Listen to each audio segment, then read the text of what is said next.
बिस्मिल्लाहिर्रहमानिर्रहीम। स्टूडेंट अस्सलाम वालेकुम।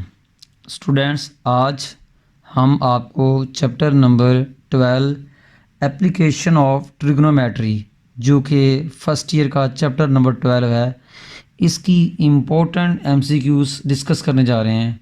स्टूडेंट, ये जो एमसीक्यू है एग्जामिनेशन पॉइंट ऑफ व्यू से बहुत ही इम्पोर्टेंट है और पंजाब के जो टोटल 9 बोर्ड्स हैं उनमें ये एमसीक्यूज़ आ चुकी हैं। आइए स्टूडेंट, इन एमसीक्यूज़ को वन बाय वन डिस्कस करते हैं। स्टूडेंट, हमारी पहली एमसीक्यू है the law of cosine b square equal to a square plus c square minus 2ac cos beta which reduce in Pythagoras theorem if alpha 45 degree, alpha 90 degree, beta 45 degree, beta 90 degree. Student, हमने law of cosine को ना Pythagoras theorem में convert करना है। देखिए student कि ये हमारा पैथागोरस थ्योरम है कि b square is equal to a square plus c square minus 2ac और ये कॉस बीटा, ये हमारा स्टूडेंट पैथागोरस थ्योरम है। स्टूडेंट, अगर हम इसमें पुट कर दें बीटा जो है ना, ये फर्ज कर पुट कर दें स्टूडेंट इसमें हम जी कि कॉस बीटा को 0 पुट कर दें, तो स्टूडेंट्स यहाँ से बीटा क्या आएगा जी, कॉस इनवर्स 0। और कॉस इनवर्स 0 क्या होता है, 90, यानी 90 डिग्री पे जो कॉस होता है वो 0 होता है। तो स्टूडेंट, जब आप इतनी चीज़ को 0 पुट करेंगे तो ये चीज़ भी क्या हो जाएगी, 0। तो ये क्या बन जाएगा, b square is equal to a square plus c square minus 2ac into 0। तो student, b square is equal to a square plus c square minus 0। तो b square is equal to student a square plus c square. Student, ये आपका Pythagoras theorem बन चुका है। मगर ये कब बना है, जब आपका बीटा 90 डिग्री था। तो ये कोसाइन लॉ था और ये आपका पैथागोरस थ्योरम है। तो कोसाइन लॉ पैथागोरस थ्योरम में कैसे कन्वर्ट हुआ, जब आपने बीटा की जगह 90 डिग्री पुट किया। वो कैसे किया, मैंने कॉस बीटा को इक्वल टू 0 कर दिया। वहाँ यहाँ से मैंने beta is equal to cos inverse लिया। कॉस इनवर्स 0 जो होता है वो 90 होता है, तो बीटा इज इक्वल टू 90। इसका मतलब है कि स्टूडेंट, हमारी बीटा की वैल्यू अगर 90 हो तो फिर ये जो कोसाइन लॉ है ये पैथागोरस थ्योरम में कन्वर्ट होता है। स्टूडेंट, ये इम्पॉर्टेंट एमसीक्यू है, ये पेपर में कई दफ़ा आ चुकी है। आइए स्टूडेंट, अब हम नेक्स्ट एमसीक्यू डिस्कस करते हैं। स्टूडेंट, हमारी एमसीक्यू नंबर 2 है greatest angle is opposite to, कि ग्रेटेस्ट एंगल के ऑपोजिट क्या होता है। आइए स्टूडेंट, मैं एक छोटी सी एग्जांपल देता हूँ कि ये आपके सामने एक ट्रायंगल है। ये वर्टेक्स ए है, इसका जो कॉर्नर एंगल है वो 70 है। ये वर्टेक्स बी है, इसका कॉर्नर एंगल 40 है। ये वर्टेक्स सी है और स्टूडेंट चलें जी इसको हम 80 कर लेते हैं। इसका ऑपोजिट, इसका वर्टेक्स एंगल सी है। स्टूडेंट, तो देखें सबसे बिगेस्ट एंगल कौन सा है वर्टेक्स ए का, तो इसके जो ऑपोजिट साइड होगी वो स्टूडेंट ग्रेटेस्ट साइड होगी। यानी कि जो साइड, जो एंगल सबसे बिग है, इसके जो ऑपोजिट साइड है स्टूडेंट वो भी सबसे बिग होगी।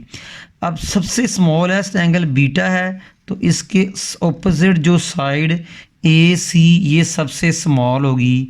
सबसे बिग एंगल 80 डिग्री है, तो इसके ऑपोजिट साइड जो होगी वो बिगेस्ट होगी। तो स्टूडेंट, ग्रेटेस्ट एंगल की ऑपोजिट जो होती है वो ग्रेटेस्ट साइड होती है। ग्रेटेस्ट एंगल की ऑपोजिट क्या होती है, ग्रेटेस्ट साइड होती है। आइए स्टूडेंट अब हम नेक्स्ट एमसीक्यू डिस्कस करते हैं। जी student, MCQ number 3, circumradius R को किससे डिनोट करते हैं। स्टूडेंट याद रखना, सर्कम रेडियस की 3 फार्मूले हैं। वैसे तो सर्कम ये क्या होता है कि ये एक ट्राइंगल है, ऐसा सर्कल जो ट्राइंगल की ऑल 3 वर्टिसेस से गुजरे उसे कहते हैं सर्कम सर्कल। ऐसा सर्कल जो ट्राइंगल के ऑल 3 वर्टिसेस से गुजरे उसे कहते हैं सर्कम सर्कल। इसका जो सेंटर होता है उसे कहते हैं सर्कम सेंटर। इसका जो रेडियस होता है उसे कहते हैं सर्कम रेडियस। सर्कम रेडियस को मालूम करने के 3 फार्मूले हैं। a/2 sine alpha is equal to b/2 sine beta और c/2 साइन गैमा। एक और भी है ABC/4 times of area of triangle. इसमें ABC क्या हैं, ट्राइंगल की लेंथ्स हैं, alpha beta gamma corner angles हैं, तो एरिया ऑफ ट्राइंगल ये है। तो स्टूडेंट ये इसका आंसर बन रहा है कि सर्कम रेडियस इसके भी इक्वल है, इनके भी इक्वल होता है, बट ये ऑप्शन आपकी बुक में आपकी एमसीक्यू में नहीं है। तो स्टूडेंट ये आपका प्रॉपर आंसर है, इस सर्कम रेडियस का मालूम करने का ये फार्मूला है। उम्मीद करता हूँ कि आपको ये एमसीक्यू समझ लगी होगी। आइए नेक्स्ट एमसीक्यू डिस्कस करते हैं। एमसीक्यू नंबर 4 है, for any equilateral triangle ABC with usual notations R/, capital R/, R1। Small r क्या है, radius of incircle. Capital R क्या है, radius of circumcircle. R1 क्या है, रेडियस ऑफ एक्स सर्कल या ई circle opposite to vertex A। तो student इसका जो आंसर होता है आम तौर पर वो देखा गया है कि इसका आंसर डी होता है।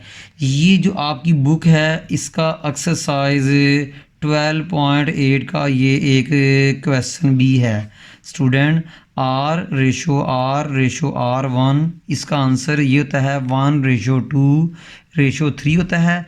और ये आपकी एक्सरसाइज 12.8 का एक क्वेश्चन भी है। और स्मॉल r क्या है, radius of incircle. Capital R radius of circum circle.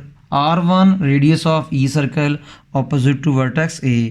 आइए स्टूडेंट अब नेक्स्ट एमसीक्यू करते हैं। जी student, MCQ number 5, in any triangle with usual notation A² + B² - C²/2AB ये किसके इक्वल है, cos alpha, cos beta, cos gamma और ये साइन गैमा, ये किसके इक्वल है। स्टूडेंट आम तौर पर याद रखिएगा कि मैंने इसको याद करने का तरीका बताया था कि अगर ये कॉस अल्फ़ा हो तो ये क्या होगा, कॉस बीटा हो तो ये क्या होगा, कॉस गैमा हो तो ये क्या होगा। स्टूडेंट कॉस के साथ कौन सा एंगल है, अल्फ़ा, तो अल्फ़ा की ऑपोजिट साइड कौन सी होती है, ए, तो -A²। कॉस के साथ बीटा एंगल है, बीटा एंगल के कौन सी ऑपोजिट साइड होती है, बी, तो -B²। कॉस के साथ कॉर्नर एंगल कौन सा है, गैमा, तो गैमा के ऑपोजिट कौन सी साइड होती है, सी, तो -C²। ए आ गया है तो बी और C² के सम प्लस आएगा, बी आया है तो A² और C² के साथ सम प्लस आएगा, C² आ गया है तो बेटा A² और B² आएगा। नीचे सबके 2 लगेगा, प्लस किसके साथ है, BC के साथ 2BC, प्लस किसके साथ है जी कि AC तो 2AC, प्लस किसके साथ है AB तो ये 2AB। तो देखा जाए तो ये स्टूडेंट इसका फार्मूला है कॉस गैमा का। मैंने आपको ये फार्मूले याद करने भी सिखा दिए हैं। आइए स्टूडेंट नेक्स्ट एमसीक्यू करते हैं। MCQ number 6, from sine law of triangle sine beta over sine alpha किसके इक्वल होता है, A/B, B/A, C/A, A/C। आपने साइन लॉ पढ़ा है, साइन अल्फ़ा ओवर ए कॉस बीटा ओवर बी और सॉरी यहाँ पर साइन आना है साइन बीटा ओवर बी और साइन गैमा ओवर सी।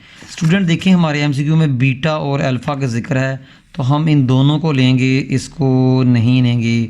तो sine alpha over a equal to sine beta over b. देखिए हमारे एमसीक्यू में साइन बीटा और साइन अल्फ़ा की रेशो है, तो गैमा नहीं है तो मैंने गैमा को क्रॉस कर दिया, इन दोनों को ले लिया। हमारे प्रूफ में साइन बीटा और साइन अल्फ़ा है। स्टूडेंट क्रॉस मल्टीप्लिकेशन करें आप जी कि a sine beta is equal to b sine alpha. Student b ऊपर है तो साइन अल्फ़ा को साइन बीटा के नीचे, ए को बी के नीचे, तो sine beta over sine alpha equal to b over a. तो देखा जाए स्टूडेंट इसका जो आंसर बना है वो ये बना है बी ओवर ए। देखिए मैंने सॉल्यूशन भी डिटेल से कर दिया है, तो स्टूडेंट इसका जो आंसर हुआ वो क्या है, बी ओवर ए। आइए स्टूडेंट नेक्स्ट एमसीक्यू करते हैं। MCQ number 8, cot beta over 2 किसके इक्वल है? Option a, option b, option c, option d इसके इक्वल है। स्टूडेंट ये फार्मूला है टेन अल्फ़ा ओवर 2 का। अगर मैं इसको ऊपर अप एंड डाउन कर दूँ, न्यूमिनेटर को डिनोमिनेटर में ले जाऊँ और डिनोमिनेटर को न्यूमिनेटर में ले जाऊँ, तो ये फार्मूला बन रहा है और ये आपका कॉट अल्फ़ा ओवर 2 का फार्मूला है। स्टूडेंट फिर सुन लीजिएगा कि ये आपका टेन अल्फ़ा ओवर 2 का फार्मूला है, चेक कर सकते हैं अपनी बुक से। अगर मैं इसकी न्यूमिनेटर को डिनोमिनेटर बना दूँ, डिनोमिनेटर को न्यूमिनेटर बना दूँ, तो ये टेन से बन जाएगा कॉट अल्फ़ा ओवर 2। देख लें ये दोनों फार्मूले एक दूसरे के ऑपोजिट हैं, तो बट हमारा आंसर जो है स्टूडेंट वो ये है कि कॉट बीटा ओवर 2 इसके इक्वल होता है, ये टेन अल्फ़ा ओवर 2 का है। स्टूडेंट ये किसी का फार्मूला नहीं है, बाकी ये स्टूडेंट है ये आपका जो है ये साइन जो है आपका गैमा बाय 2 का फार्मूला है, और ये आपका कॉज बीटा बाय 2 का फार्मूला है। बाकी स्टूडेंट ये अगर मैं इसको सही करूं तो ये स्टूडेंट यहाँ बनेगा जी ए सी बनेगा, तो ये कॉस बीटा बाय 2 का फार्मूला है। तो ये फार्मूला कॉट अल्फ़ा ओवर 2 का है, ये टेन अल्फ़ा ओवर 2 का है, ये साइन गैमा बाय 2 का है, और ये स्टूडेंट मैंने इसको सही किया है तो ये कॉट कॉस बीटा बाय 2 का है। बट हमारा करेक्ट आंसर स्टूडेंट वो ए है। उम्मीद करता हूँ समझ लग गई होगी। आइए नेक्स्ट एमसीक्यू करते हैं। स्टूडेंट हमारी एमसीक्यू नंबर 7 है, if a b c are sides of a triangle then semi perimeter of the triangle is. Semi perimeter होता है हाफ पेरीमीटर, हाफ सेमी का मतलब है हाफ। स्टूडेंट ये देखें ये आपकी एक ट्राइंगल है, ए बी सी इसकी साइड्स हैं। तो स्टूडेंट पेरीमीटर क्या होता है? पेरीमीटर होता है, याद रखिएगा, पेरीमीटर जो होता है वो होता है sum of all sides, sum of length of all sides. तो स्टूडेंट हमारी जो साइड्स हैं, हमारी जो सम ऑफ ऑल साइड्स हमारी ऑल साइड कौन कौन सी हैं? A comma b comma c. Perimeter को हम 2s कहते हैं, पेरीमीटर को हम 2s कहते हैं। सम का मतलब प्लस, तो sum of all length of sides a b c का मतलब क्या होता है? A plus b plus c. Student ये 2s पेरीमीटर है, ये ए बी सी ट्राइंगल की लेंथ है। ट्राइंगल की ऑल लेंथ का जो सम होता है यानी total boundary of the triangle, इसको पेरीमीटर कहते हैं। पेरीमीटर का formula sum of length of all sides a b c. Perimeter को 2s से शो किया मैंने, सम का मतलब प्लस, ए बी सी का मतलब मैंने ए बी सी को प्लस कर दिया। स्टूडेंट 2 को आप राइट में ले जाएं तो ये क्या है? A plus b plus C over 2। तो ये पेरीमीटर का हाफ है, ये पेरीमीटर का हाफ है यानी सेमी पेरीमीटर। तो एस क्या होगा आपका जी? Semi perimeter. एस क्या हुआ आपका जी? सेमी पेरीमीटर आपका एस हुआ। तो स्टूडेंट ये आपका जो है ना ये प्रॉपर आंसर है। जो 2s है ये पेरीमीटर है और जो s है ये आपका सेमी पेरीमीटर है। जो 2s है ये आपका पेरीमीटर है और एस जो है ये सेमी पेरीमीटर है। और वर्किंग देखिए मैंने आपके सामने ये डिटेल में कर दी है। उम्मीद करता हूँ कि ये आपको एमसीक्यू समझ लगी होगी। आइए स्टूडेंट नेक्स्ट एमसीक्यू करते हैं।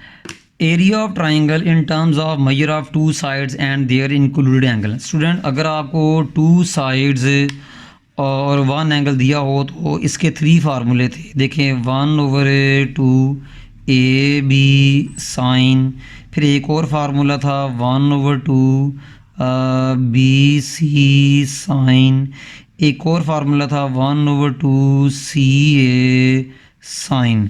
तो स्टूडेंट अगर ए बी है तो कौन सी साइड मिस है? सी के ऑपोजिट एंगल गैमा होता है, सी के ऑपोजिट एंगल गैमा होता है। तो 1/2 BC कौन सी साइड मिस है? ए के ऑपोजिट एंगल क्या होता है? अल्फा, तो अल्फा लिख दिया। CA कौन सी साइड मिस है? बी, तो बी के ऑपोजिट एंगल क्या होता है? बीटा। तो स्टूडेंट ये मैंने आपको ना ये 1/2 सबके साथ आएगा, AB फिर BC फिर CA, तरतीब से AB BC CA, sine sine सबके साथ आएगा। जो साइड मिस है C मिस है, C के opposite angle gamma, A miss है A के opposite angle alpha, B miss है B के ऑपोजिट एंगल बीटा। तो स्टूडेंट देख लें AC मगर B मिस है B के ऑपोजिट एंगल बीटा, तो ये आपका आंसर नहीं है। ए मिस है तो ए के ऑपोजिट एंगल अल्फा होता है, ये भी आंसर नहीं है। सी मिस है, सी के ऑपोजिट गैमा होता है, ये भी आपका आंसर नहीं है। ए मिस है तो ए के ऑपोजिट एंगल अल्फा होता है, तो ये स्टूडेंट आपका प्रॉपर जो है वो आंसर है। उम्मीद करता हूँ कि आपको समझ लगी होगी एमसीक्यू की। आइए स्टूडेंट नेक्स्ट एमसीक्यू करते हैं। स्टूडेंट्स देखें the circle which passes through the vertices of a triangle. कि देखें स्टूडेंट ये एक ट्राइंगल है, ऐसा सर्कल जो ट्राइंगल के ऑल 3 कॉर्नर से ऑल 3 वर्टिसेस से गुजरे उसे कहते हैं जी सर्कम सर्कल। उसे क्या कहते हैं? Circum circle. पॉइंट सर्कल वो होता है जिसका रेडियस 0 होता है। अगर सर्कल का रेडियस 0 हो तो उसे कहते हैं पॉइंट सर्कल। सर्कल का रेडियस 0 हो तो उसे क्या कहते हैं? Point circle. इन सर्कल क्या होता है स्टूडेंट ये भी सुन लें कि ये आपकी ट्राइंगल, ऐसा सर्कल जो ट्राइंगल को इंटरनली टच करे, ऐसा सर्कल जो ट्राइंगल की ऑल 3 साइड्स को इंटरनली टच करे, इसे कहते हैं जी इन सर्कल कहते हैं। और स्टूडेंट एक्स सर्कल क्या है? 2 साइड्स को आगे बढ़ाएं, 2 साइड्स को आगे बढ़ाएं। तो ये जो है ना ये वाली साइड ये प्रोड्यूस्ड हैं, ये नॉन प्रोड्यूस्ड हैं, ये आगे बढ़ाई हुई हैं। तो ऐसा सर्कल जो प्रोड्यूस साइड को इंटरनली और नॉन प्रोड्यूस साइड को एक्सटर्नली टच करे, इसे कहते हैं एक्स सर्कल। स्टूडेंट ऐसा सर्कल जो ट्राइंगल की 2 साइड को प्रोड्यूस साइड को इंटरनली, प्रोड्यूस का मतलब बढ़ाई हुई, इनको देखें इंटरनली टच कर रहा है, मगर जिसको प्रोड्यूस नहीं कर रहा है इसको एक्सटर्नली कर रहा है, इसे कहते हैं एक्स सर्कल। जो ट्राइंगल की ऑल 3 साइड को इंटरनली टच करे उसे कहते हैं इन सर्कल। जो ट्राइंगल के सर्कल जो ट्राइंगल के तीनों वर्टिसेस से गुजरे उसे कहते हैं सर्कम सर्कल। सर्कल का रेडियस 0 हो जाए तो उसे कहते हैं स्टूडेंट पॉइंट सर्कल। स्टूडेंट्स उम्मीद करता हूं कि आज के इस लेक्चर में आपको मैंने 10 एमसीक्यू दी हैं और उम्मीद करता हूं आपको ये समझ लगी होगी। इंशाल्लाह हमारी जो नेक्स्ट जो है वीडियो आएगी उसमें हम एक और 10 मोर इम्पोर्टेंट एमसीक्यूज़ करेंगे। स्टूडेंट हमारी इस वीडियो को लाइक भी करें, शेयर भी करें और इस चैनल को भी सब्सक्राइब करें। स्टूडेंट हमें नेक्स्ट लेक्चर तक इजाज़त दीजिएगा जी, तब तक जी अल्लाह हाफिज़।